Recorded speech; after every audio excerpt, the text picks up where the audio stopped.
बातमीपत्रात आपले स्वागत आहे। नजर टाकूया आजच्या ठळक घडामोडींवर। पालिकाकडून विजेची उधळपट्टी, विद्युत बचतीसाठी एलईडीचा प्रस्ताव।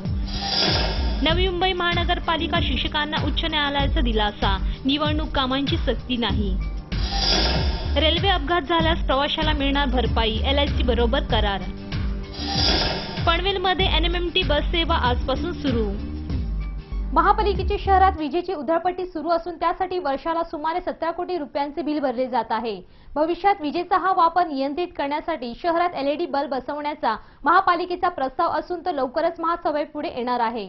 सध्या महापालिकेच्या नव्या मुख्यालयाचेच वीज बिल लाखोच्या घरात आहे। हरित इमारत म्हणून ओळखल्या जाणाऱ्या मुख्यालयाच्या इमारतीत नैसर्गिक प्रकाश यायला जागा नसल्याने विजेच्या वापरावर आतमध्ये लखलखाट करण्यात आला आहे। तर पांढरा हत्ती समजल्या जाणाऱ्या मल प्रक्रिया केंद्रासाठीही मोठ्या प्रमाणात विजेचा वापर होत आहे। याशिवाय पाणी पुरवठा केंद्र, सर्व विभाग कार्यालय, नागरी आरोग्य केंद्र, रुग्णालय, सर्व शाळा, ज्येष्ठ नागरिक केंद्र, ग्रंथालये व क्रीडा संकुल अशा महापालिकेच्या शेकडो वास्तू आहेत। प्रशासनाकडून या वास्तूचा वापर होत असल्याने त्याचे वीज बिलही महापालिकेतर्फेच भरले जाते। यामध्ये पददिवे हा देखील महत्त्वाचा भाग आहे। अनेकदा रात्री बंद असणारे हे पददिवे दिवसा सुरूच असतात। दुरुस्तीचा मोजका वेळ वगळता त्यामध्ये अनेकदा विद्युत विभागाचा निष्काळजीपणा दिसून येतो।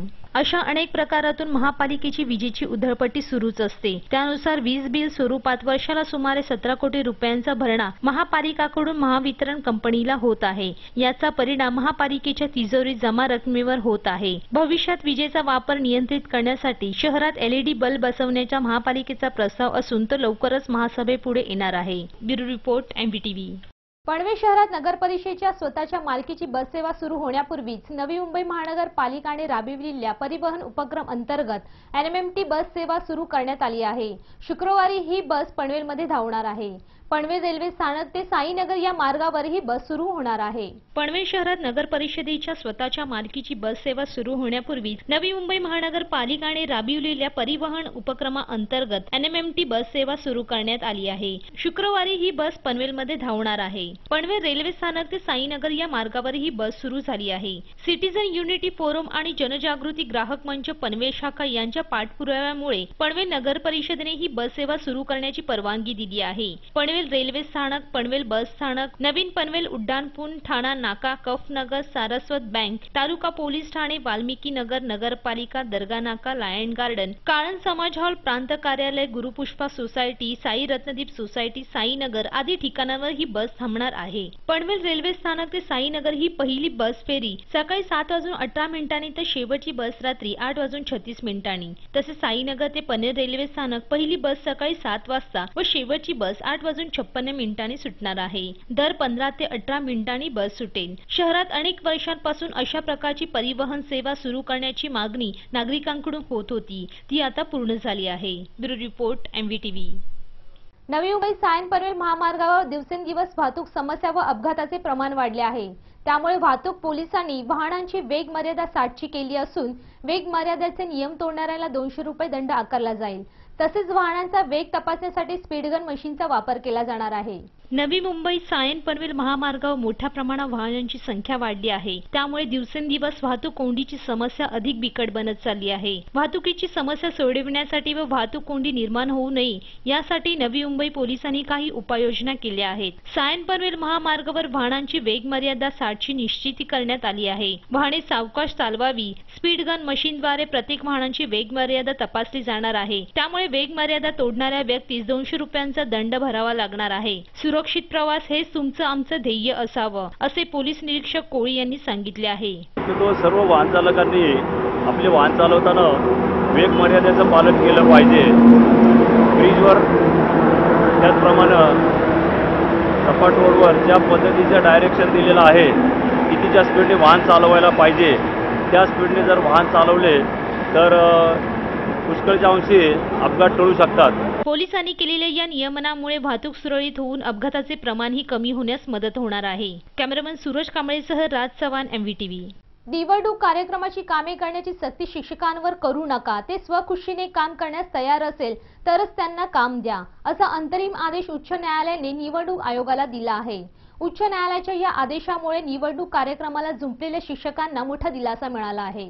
निवडणूक कार्यक्रमाची कामे करण्याची सक्ती शिक्षकांवर करू नका. ते स्वखुशीने काम करण्यास तयार असेलच तरच त्यांना काम द्या, असा अंतरिम आदेश उच्च न्यायालयाने निवडणूक आयोगाला दिला आहे. उच्च न्यायालयाच्या या आदेशामुळे निवडणूक कार्यक्रमाला झुंपलेल्या शिक्षकांना मोठा दिलासा मिळाला आहे. शिक्षण हक्क कायद्याअंतर्गत शिक्षकांना शालेय कामाव्यतिरिक्त अन्य कोणत्याही कामाला झुंपू नये असे नमूद केलेले असतानाही निवडणूक आयोग शिक्षकांना निवडणुकीचे काम लावत आहे. विद्यार्थ्यांच्या परीक्षा जवळ आल्या आहेत आणि अशातच याद्या अद्ययावत करण्याचे काम शिक्षकांना लावण्यात आले आहे. यास नकार दिला तर शिस्तभंगाची व निलंबनाची कारवाई करण्याची धमकी निवडणूक आयोग देत आहे. या कामातून शिक्षकांना वगळण्यात यावे अशी मागणी करण्यात आली होती. त्यानुसार आता अंतरिम आदेश उच्च न्यायालयाने शिक्षकांच्या बाजूने देत शिक्षकांना मोठा दिलासा दिला आहे. निवडणूक कार्यक्रमाची कामे करण्याची सक्ती शिक्षकांवर करू नका. ते स्वखुशीने काम करण्यास तयार असले तरच त्यांना काम द्या. कामास नकार देणाऱ्या शिक्षकांवर शिस्तभंगाची किंवा निलंबनाची कारवाई करू नका, असा अंतरिम आदेश उच्च न्यायालयाने निवडणूक आयोगाला दिला आहे.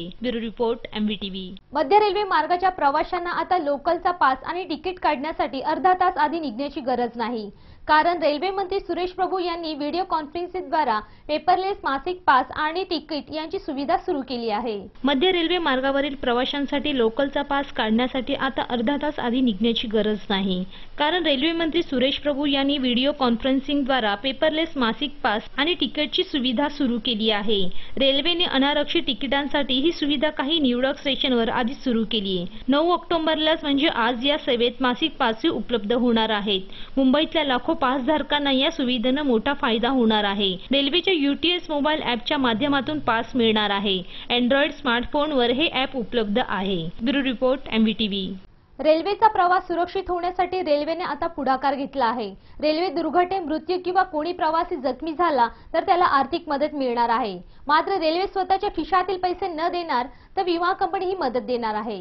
रेल्वेचा प्रवास सुरक्षित होण्यासाठी रेल्वेने आता पुढाकार घेतला आहे. रेल्वे दुर्घटनेत मृत्यू किंवा कोणी प्रवासी जखमी झाला तर त्याला आर्थिक मदत मिळणार आहे. मात्र रेल्वे स्वतःच्या खिशातील पैसे देणार नाही तर विमा कंपनी ही मदत देणार आहे. रेल्वेने LIC बरोबर एक करार केला आहे. रेल्वे प्रवाशाने तिकीट काढल्यानंतर त्याचा विमा उतरवला जाणार आहे. कोठे दुर्घटना झाली तर दुर्घटनाग्रस्त प्रवाशाला विमा कंपनी नुकसान भरपाई देणार आहे. ही योजना पायलट प्रोजेक्ट म्हणून पहिली राबविण्यात येत आहे. शताब्दी आणि राजधानी एक्सप्रेस मध्ये प्रथम ही सुविधा सुरू होणार आहे. मात्र याचा प्रारूप आराखडा तयार व्हायचा आहे. रेल्वे बोर्डाचे सचिव प्रदीप कुमार यांनी अशा कराराबाबत दुजोरा दिला आहे. दिल्लीत होणाऱ्या 9 आणि 10 ऑक्टोबरच्या बैठकीत ही बाब सार्वजनिक केली जाईल. बैठकीनंतर किती विमा उतरवला जाईल, किती पैसे जमा होतील याबाबत माहिती दिली जाईल. प्रत्येक वेळी विमा काढला जाणार आहे का, विमा उतरवण्यात येणार असल्याने रेल्वे तिकीट महाग होणार का याबाबतच्या प्रश्नांवर बैठकीनंतर उत्तर दिले जाणार आहे. Bureau report MVTV. Mumbai Thane असा प्रवास करणाऱ्या प्रवाशांसाठी एलिव्हेटेड मेट्रोची खुशखबर आहे. लवकरच वडाळा, घाटकोपर, ठाणा, कासार, वडवली या मेट्रो मार्गाला परवानगी मिळणार असं दिसतंय.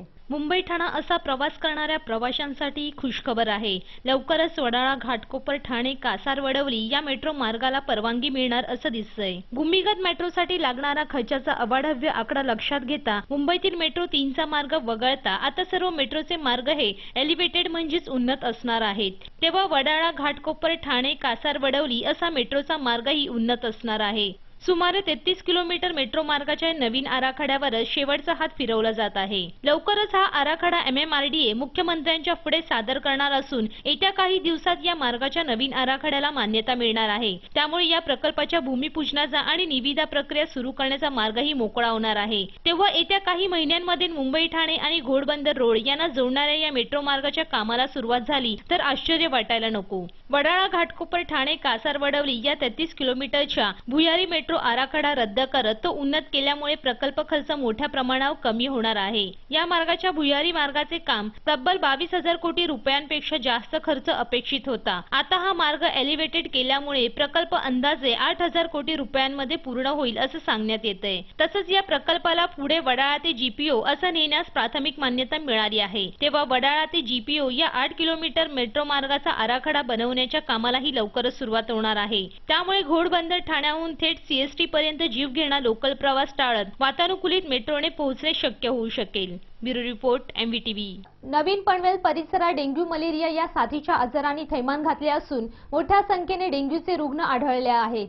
सरकारी तसेच खासगी दवाखान्यात गर्दी होत असून तापाने नवीन पनवेल नोड फणफणला आहे। नवीन पनवेल परिसरात डेंग्यू मलेरिया या साथीच्या आजारांनी थैमान घातले असून मोठ्या संख्येने डेंग्यूचे रुग्ण आढळत आहेत। सरकारी तसेच खासगी दवाखान्यात गर्दी होत असून तापाने नवीन पनवेल नोड फणफणला आहे। सिडको वसाहतीतील खारघर, कामोठे, कणबोली आणि नवीन पनवेल परिसरात डेंग्यूचे रुग्ण आढळले आहेत। नवीन पनवेलसह इतर वसाहतीत पावसाळी पाण्याचा निचरा करणाऱ्या गटारांमध्ये पाणी वर्षभर साचून राहिल्याने डासांची उत्पत्ती होऊन डेंग्यूची लागण होत आहे। डोर टू डोअर जाऊन सर्वे करणे, घरातील फुलदाण्या, ड्रम, टाक्या, कुंड्या, शोपीस, प्लास्टिक, फ्रीजरची तपासणी करणे याकडे सिडकोकडून दुर्लक्ष होत आहे। डेंग्यू करिता पॅराथाम लिक्विडची फवारणी करून अळ्या मारणे आवश्यक आहे, ते सुद्धा नियमित होत नाही। कित्येक ठिकाणी डास प्रतिबंधक फवारणी होताना दिसत नाही। यामुळे नवीन पनवेल परिसरात डेंग्यू मलेरियाच्या साथीच्या आजारांनी थैमान घातले आहे। Bureau report MVTV। MVTV वृत्तवाहिन्यावरील बातम्या आता तुम्ही media.mvtv या YouTube वरील लिंकवरही पाहू शकता किंवा तुम्ही आम्हाला 27571494 या दूरध्वनी क्रमांकावर संपर्क करू शकता। तुम्हाला काही प्रतिक्रिया द्यायच्या असतील तर mvtvnews@gmail.com वरही तुम्ही कळवू शकता। आजच्या बातमीपत्रात एवढेच। पुन्हा भेटूया पुढच्या बातमीपत्रात। नमस्कार।